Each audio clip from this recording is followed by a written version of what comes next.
Okay, then first of all, introduce yourself a little bit. Who are you? What are you doing? And what do you like the most about German beer? About German beer? German beer, yes. Oh, jeez. Got some trains coming. I'm John. I play guitar in the band. I haven't had too much German beer while I was here. I think the coolest thing is probably just the cork that pops off whenever you open them. That's pretty cool. Yeah. Mike, play drums. German beer. I don't remember the names of them, but they're all great. They're all good. So.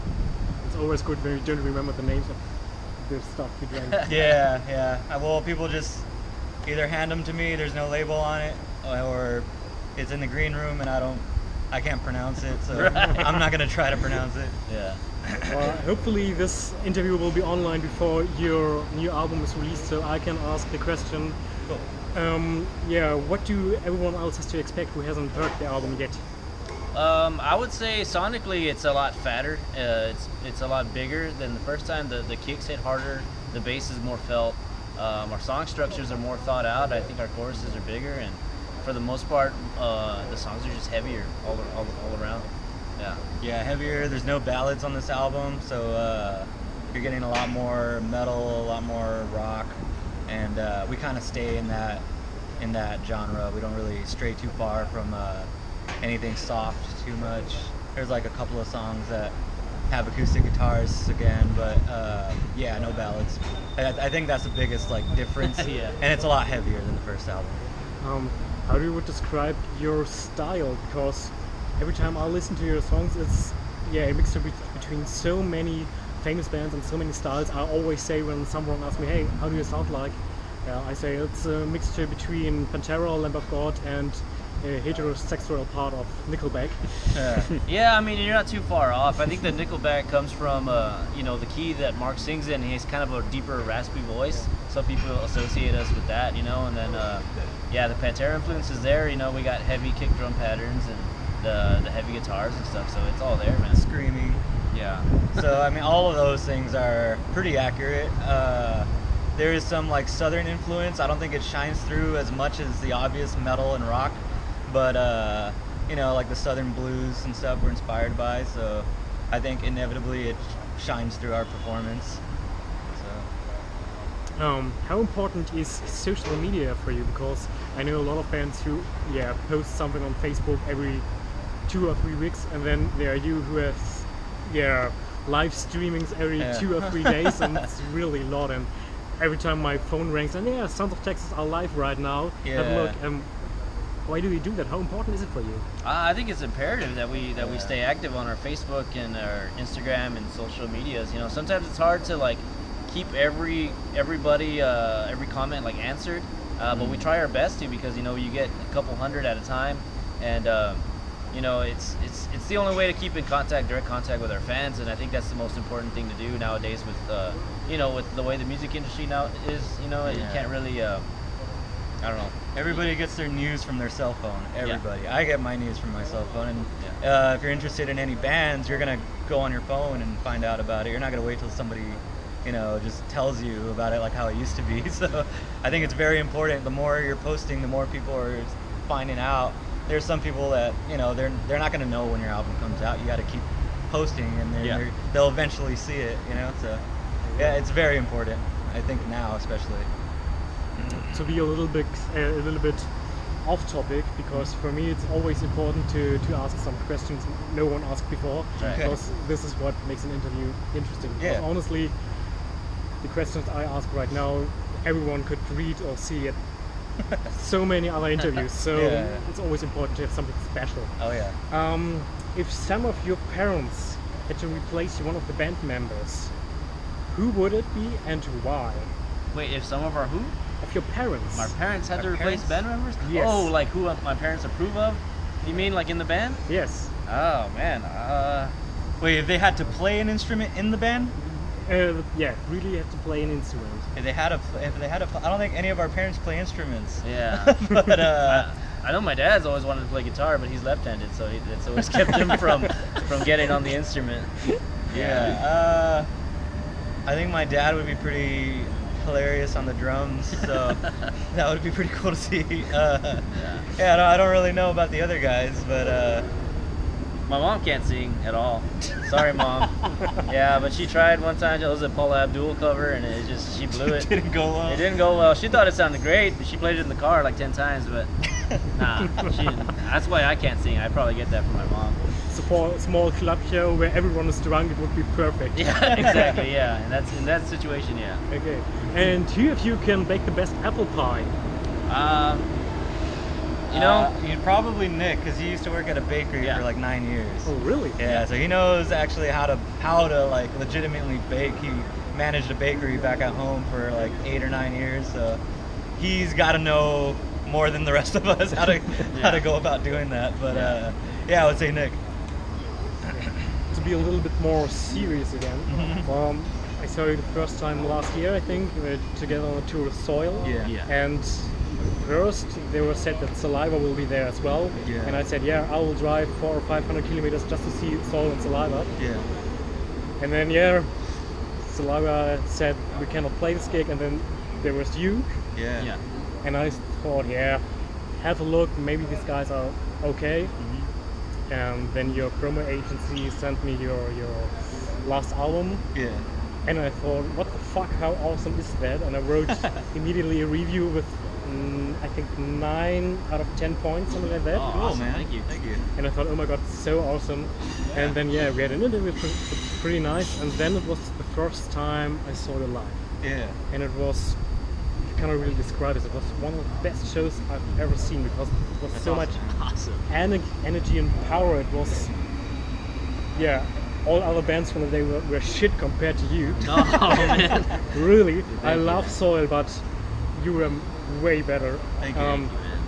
Is it something you really practice, or you really talk about before or after the gig, how you behave on the stage, or You is know, it like it's not something we practice, because when we practice, we're standing still, In a talking, tiny room. jamming. Yeah, well, there's no way to practice what we do on stage.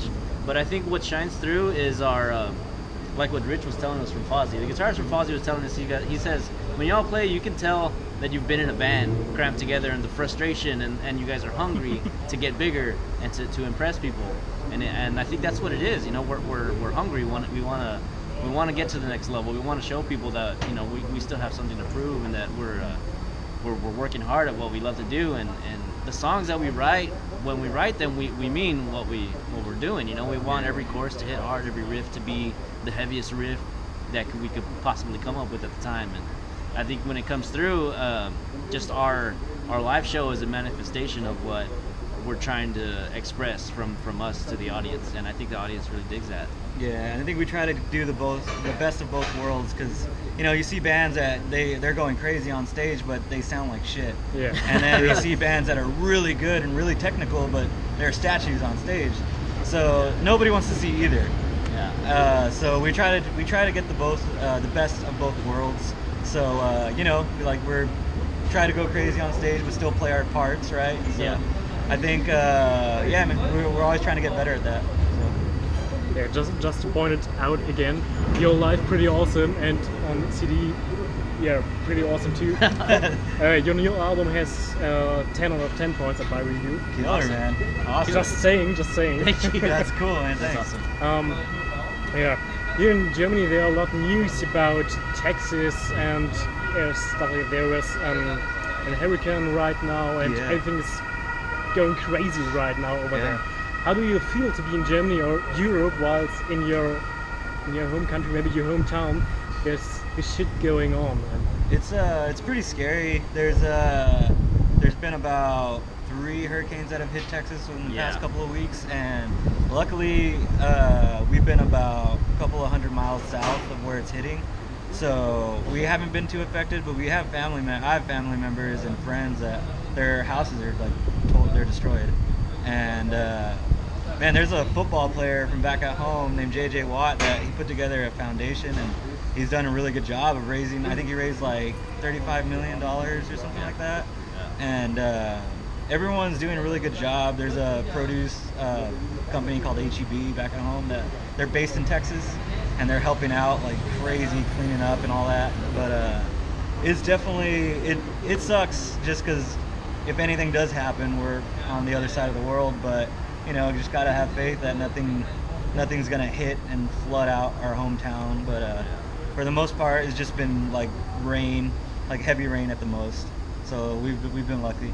But is it difficult for you to be concentrated during the tour when shit like that is going on? You know, I think if it was hitting a lot worse in our area, it would be a lot harder to concentrate. But since so far we're kind of in the clear, you know, we're focused on the task at hand, you know, of the touring and the performing live and stuff like that, you know. But we're constantly checking, you know, the weather updates and stuff, so just to make sure everything's good.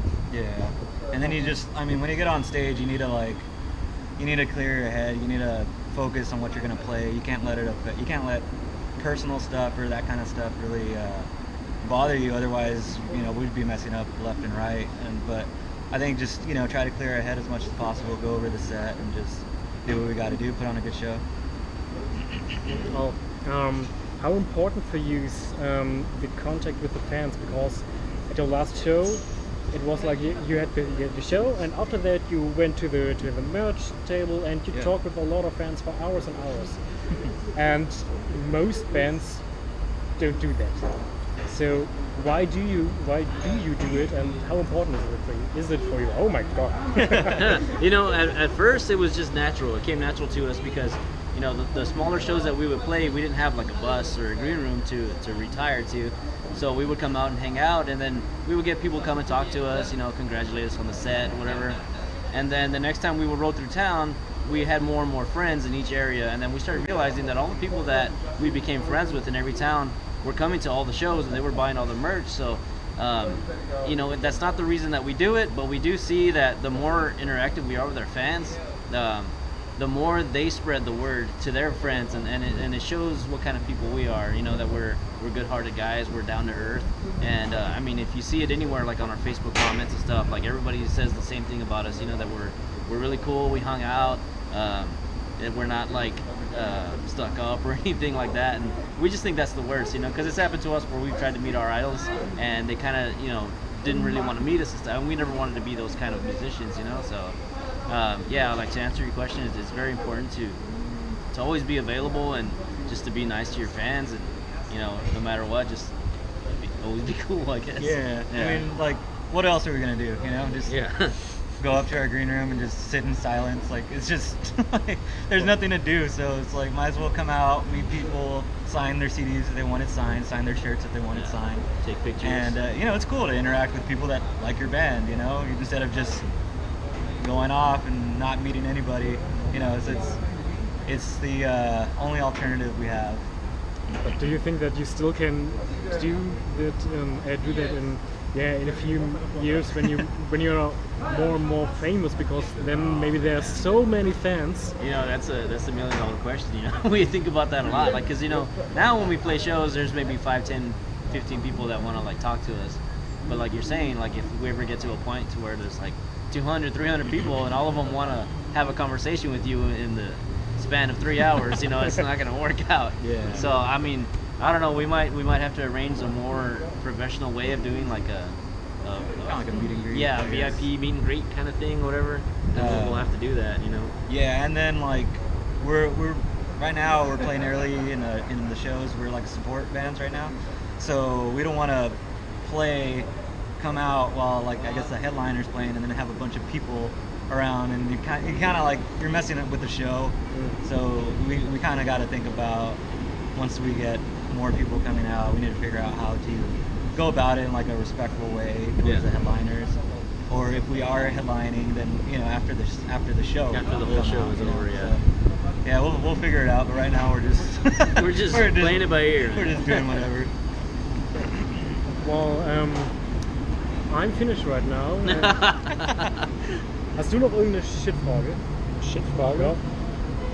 Maybe just something curious, like, did already something crazy happen on the tour until now? Some crazy drinking stories on the bus with the other bands? That has happened on this tour. Some that you still might remember. I think. Well, I mean, we're all still pretty jet lagged, so we're really boring right now. We're still trying to catch up on sleep for the most part. We just found out that Scandinavia pretty much has no cash. Yeah. There's like, everything's on a card. I don't know if you guys knew that, but we didn't. So we've been kind of struggling to get food and basically live.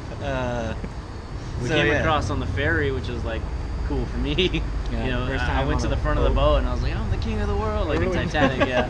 Nah, I didn't do that, but I wanted to really bad. Everybody was watching. I remember one day we were on a ferry again, and we had a show in Brighton. in Brighton, Great Britain, and he was that drunk that he went to every people who were on this ferry and talked with them about this ferry and what's so special about this ferry. Oh my god. It was- Me? Yeah, you, You was don't so remember a fucking thing. drunk. I don't recall that. But you haven't done something like that. No, man. Now, Maybe you have to. especially on the road, man. We don't try to drink too much, and to the point where like, cause it's all about work, man. Like, you know, we're out here working. We don't want to compromise our show, and we don't want to wake up hungover because then it affects your performance. We take it very seriously. So, Yeah. like our performance, you know. So anything that's gonna mess that up, we get on each other about that. And if someone's drunk, if someone's hungover, if they're not performing to the best of their ability, that's something that we definitely bring up to each other. So we try to keep each other in check for sure. I mean, it's boring, but it's the truth. It's the only way to keep our careers alive. Yeah, yeah. For as long Keep as we yourself want them to alive. go. Yeah, Exactly. Yeah. exactly. Yeah. Okay. Well, I think I'm finished then. Cool. Do you have any final or famous last words? Pick up the record. I think it comes out the 27th over here. 22nd. 22nd same Friday. release. Okay, cool. Okay, yeah. I heard that the release over here was a few days later, so but Yeah, I guess I think not. that might be Japan. Okay, so the Yeah. 22nd, pick up the album. Yeah.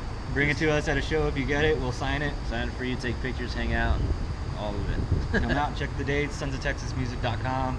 We're gonna be out for a couple more weeks here, and then we're gonna go back to the States, tour a lot more. There's nothing confirmed yet, but the website will have everything as soon as we book a tour. So yeah, check the website. Thanks, guys. Thank you.